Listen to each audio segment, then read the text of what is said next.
Welcome back to the Your Money, Your Life podcast, episode 178 of the podcast, where we get personal finance, business, current event news every week. Before we get into the episode, make sure where you're listening, you like, subscribe, 5-star rate and review the pod. If you're watching on YouTube, hit the notification bell as well so we can get into the podcast. It's been a quiet week in the markets, quiet week in general. I don't think there was too much going on.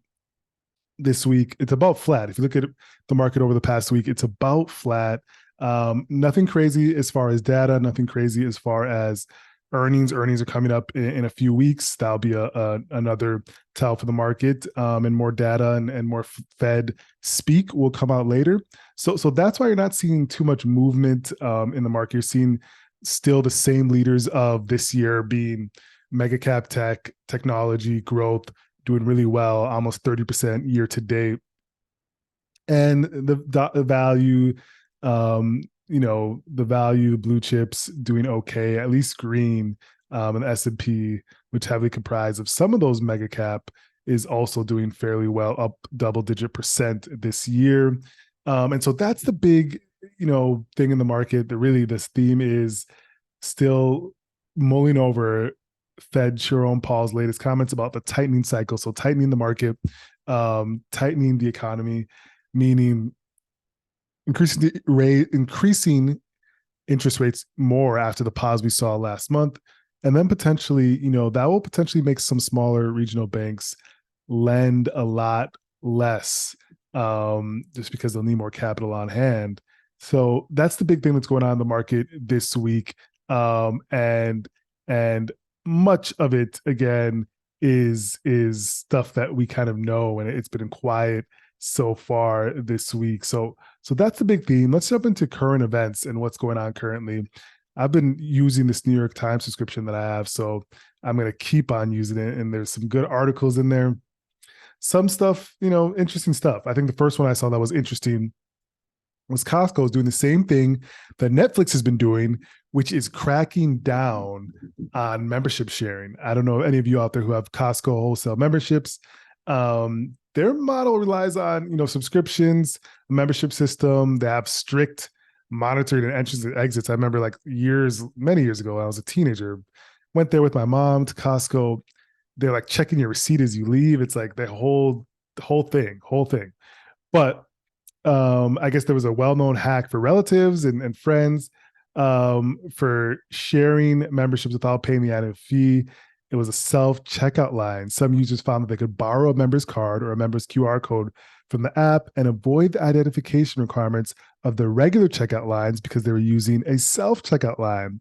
But the workaround is coming to an end. The company said that it noticed that non-members or shoppers had been using other people's memberships, which is not good. They can't do it according to their policy.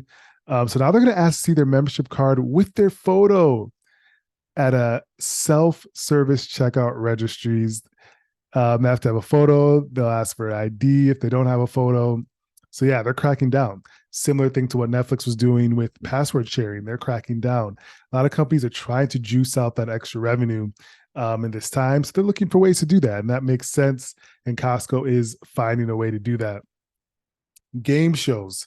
Do you remember game shows you used to watch when you had a day off of school when you were a kid?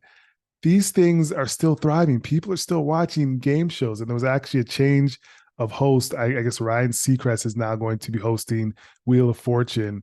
But I don't know. I just thought it was interesting because one, the Ryan Seacrest news, and two, these things are still thriving. Like they're in business decades, and the people are still watching them. They're still doing strong in the polls. I thought that was just kind of crazy because you think that it would age out for the viewer base, but it's still people. The largest demographic that still consumes traditional television, just all traditional television is people 60 or older. And the median Wheel of Fortune viewer is the oldest age bracket that Nielsen tracks, 65 plus. The median ages of many higher rated entertainment shows in prime time in the most recent television. So Survivor was 62, Abbott Elementary 60. So yeah, older people are not streaming as much as younger people. They're still watching, Wheel of Fortune, game shows, and these things have been around for a while. since the 1950s, and the 60s.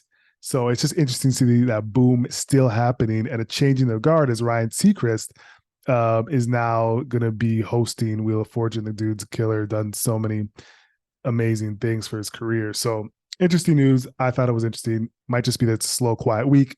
Who knows? Other news, back to finance and banking. The Federal Reserve does a stress test to see how well capitalized banks are, meaning the bank takes your money and you put in a savings account. They're going to lend that out to someone, most of it, right? Like 90%. They have to keep 10% of the capital on hand due to new regulations that were put in place to have banks be well capitalized in the event of run on banks, meaning a lot of people at the same time asking for their funds out of the savings account.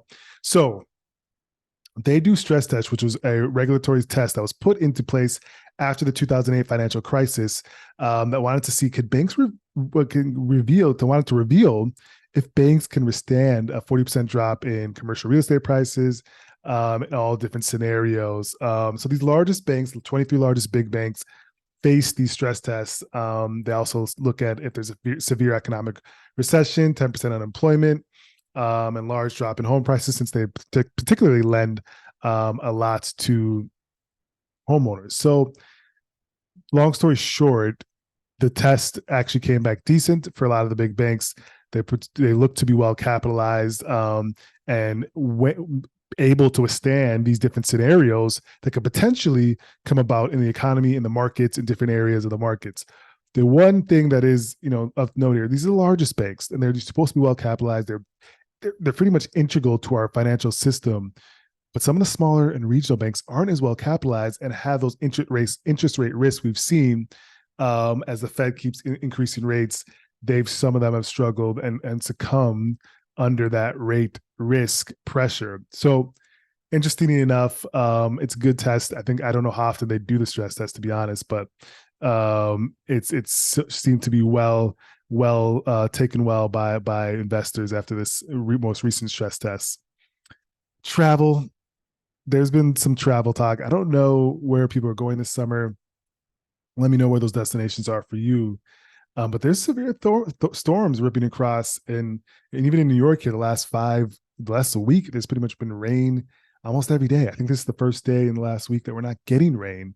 And so there's actually been having delays and canceled flights for people all across the country. And it's hurting summer travel. So that's just something to watch out for if you're traveling. Make sure that you're well aware of what's going on in your area. All right, folks. Summer Smash box office. What are you going to see? I haven't seen a movie yet this summer, I don't think, as far as in theaters. And they're saying that, the summer box office smash is fading. There hasn't really been a smash this summer. I think Flash came out, which looked pretty good. I want to see that one potentially. But other than that, I haven't seen anything that's really been potential blockbuster hit. Mario Bros was actually a really good one, that came out a little bit earlier. But the Flash, they said, tanked 72% in its second weekend, meaning people didn't have good things to say about the movie because there wasn't a lot more people coming to see it the next week. So there just really isn't much there. I'm curious if there will be a movie. I got to look to see what's coming out, if there's going to be one that's a smash for us this year. Big news that I forgot to talk about last week. I don't know if I did. Elon Musk versus Mark Zuckerberg, potential fight of the century. For those that don't know, Elon Musk tweeted, he always seems to tweet in jest and maybe try to take it back later, similar to how he even ended up owning Twitter in the first place. But someone tweeted about him fighting Mark Zuckerberg. He responded, he'll do it if he will. Zuckerberg said on his Facebook story that he would do it, just send him the location. All in all, they're looking to be seriously fighting. Two billionaires look to seriously be getting into a caged mixed martial arts MMA match, potentially brokered by Dana White, who is the president of UFC. My money's on Zuckerberg, pure and simple. I think Elon Musk talks more about stuff that he just doesn't really want to do. Zuckerberg's been training mixed martial arts for, I think, years now, honestly. I think he would just destroy Mark Zuckerberg or Elon Musk. He's in better shape, younger, trained. He's really I mean, it's the Revenge of the Nerds. They're coming back. The Revenge of the Nerds. They really want to show how tough they are, despite having already billions of dollars, and maybe before they even pass trillions. Um, but yeah, that's they're gauging up for it. Will it happen? I don't know. If it did, it would be the most watched match in history. I'm watching that pay-per-view for sure. Pay-per-view for sure. I don't know. I don't know if they would really do it. They seem serious as of now, but you never know how these things fall through. We'll actually see if they actually get into the ring. I would be tuned in without a doubt if that happens. So we have that. So two things in the most recent roundtable I want to discuss: sales and how people go about it.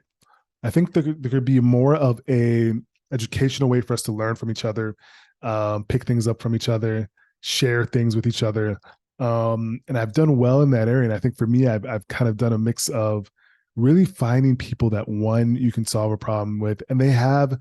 And you have to, when you're talking to someone, you have to challenge their motive for change. When I meet with someone, if they don't have a motive to change their status quo, I don't want to. I'm not trying to sell them on how great something is to try to, make them change. If they already have a motive to change, they see that your solution is helpful for them, they're going to want to do that. And so you want to challenge someone's motive to change. You don't want to meet people who have no desire to change from the status quo because there's no opportunity to help, to buy services to help, right? So I like to disqualify if someone's even worth, me as a new street myself, this firm that we've grown to over 450 households, helping them, right? So you want to disqualify hard to see if they work it, and I want to know what they have, what problems they have. If you're trying to start a business, service, product, whatever, figure out what problems are out there, right? Like figure out what problems you're actually solving. Figure out what problems you're solving for someone, what's out there, um, and see if you can really get to the root, right? There's like, hey, this is not working. Then why isn't it working? That's the root cause, and you want to get to that root cause. And yeah, address elephants in the room, price, all these different things. Address them. Don't shy away from them. Get an answer. Address these elephants in the room. It'll make your life so much easier. So much easier. Someone that's selling a product, a service. Um, and prospecting is a whole nother thing that we'll dive into later. So again, I think this is interesting for people that are selling a service, side hustle. These same things don't work. They work for service selling as much, way more than they do for product selling, which is again a lot of more marketing, advertising versus sales, B2C, business to consumer, where you're selling a service of some sort, which is where a lot of people that have side hustles, if you have a skill in some certain area, you can certainly do so, whether it's consulting someone, helping in some way, advising. Those are things you can sell. So those are things to think about in the roundtable this week. Also, ladies and gentlemen, no sports right now. It's a quiet time for sports, which is totally fine. Time to reflect, enjoy this summer. It's been a fun 2023 first half so far. Do a reflection on the first half. It's halfway through. We're getting into July soon. How has the first half been for you? I'll tell you what, this has been a great 2023. And just reflect on that while you go into the second half and finish strong. I'm looking to increase some things as far as, especially physically. I'm enjoying pushing my body to different limits. So check in with me. Let me know how you're doing so far this year. Send a comment, send a note, and we'll check in. But ladies and gentlemen, enjoy the safe 4th of July weekend with your family. We'll talk next week.